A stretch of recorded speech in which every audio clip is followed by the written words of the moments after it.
Hey guys, this is the Highborn, and this is the second week of Alpha2 testing of HSF creation. And in this video I would like to talk about one of the skill trees. It is the stamina skill tree.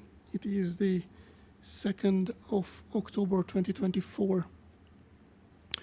The stamina skill tree is pretty simple, at this moment at least. We have 3 lines that we can go for. Every level you gain a skill point, besides the first level. First, let's go in the left. Sprint training 1 increases sprinting speed by 5%, and then we have stamina training 1. It increases your maximum stamina by 10, not percent, just flat 10. We have 100, that's the baseline, at least as a tank. I'm not sure about the other classes. Then we have guard training 1. It increases your mitigation while guarding by 5%. And then these things are almost the same, but not quite. Sprint training 2. It further increases your sprint speed by 5%. Then we have dodge training. It reduces the evasion penalty received while stamina is below the maximum by 10%. So if you have low stamina, your evasion is penalized. Stamina training 2.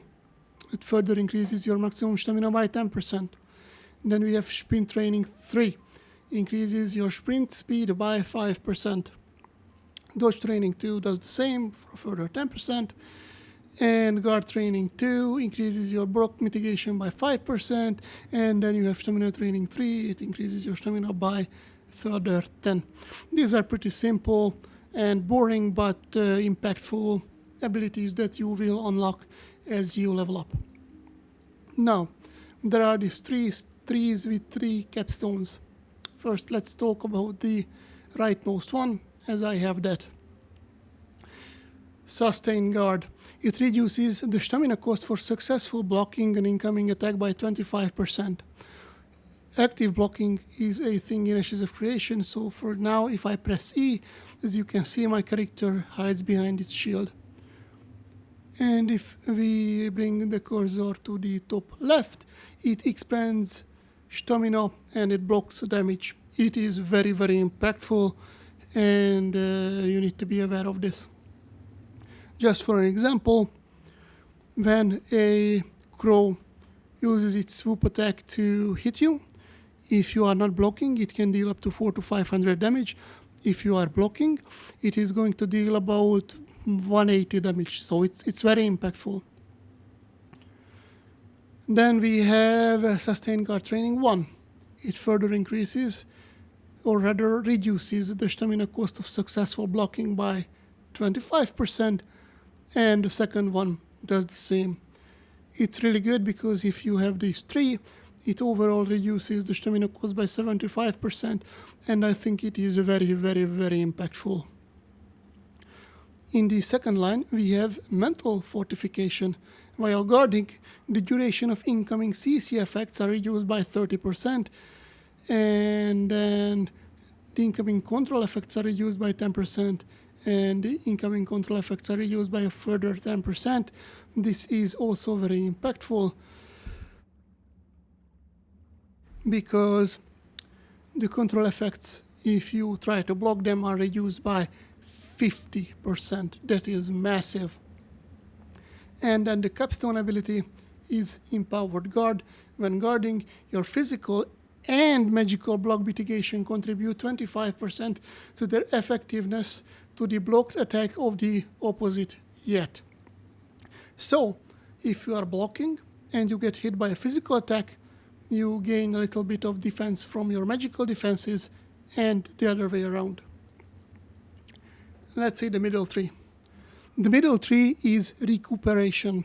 Regain 5 stamina upon successfully dodging an incoming attack. What is dodge? It's this. It costs a bunch of stamina, and this way you can jump out of the way. And when you successfully manage to avoid damage, you regain some stamina. It's nice. It's nothing crazy, but you get back 15% if you, or 15 if you talent all of these. Now, if you remembered in this 3, there was something that said if you are low on stamina, your avoidance is reduced. So, instantly refunding some is very nice to keep you in the fight. Then we have evasive maneuver. After dodging, you gain 15% increase evasion. Now, if there would be a follow-up attack that would hit you, it helps you try to mitigate that a little bit. And it increases the evasive maneuver's length by a further 4% if you talent both. The capstone is Spring Step. It increases your dodge distance by 50%.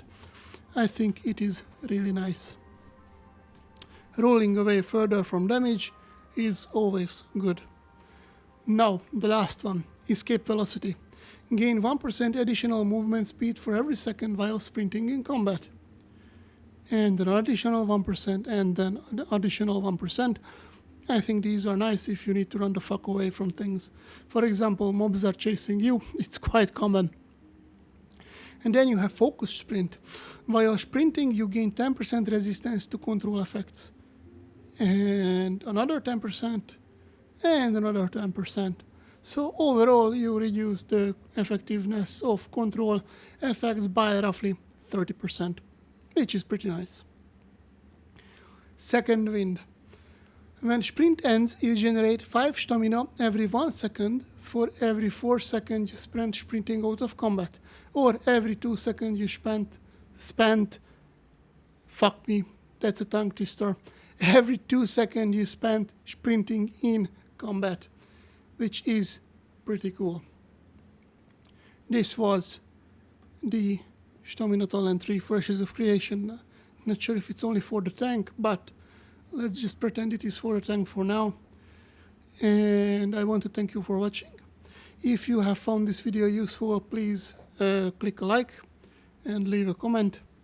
Maybe if you do so and feel like, please subscribe. Once again, thank you for watching and see you next time.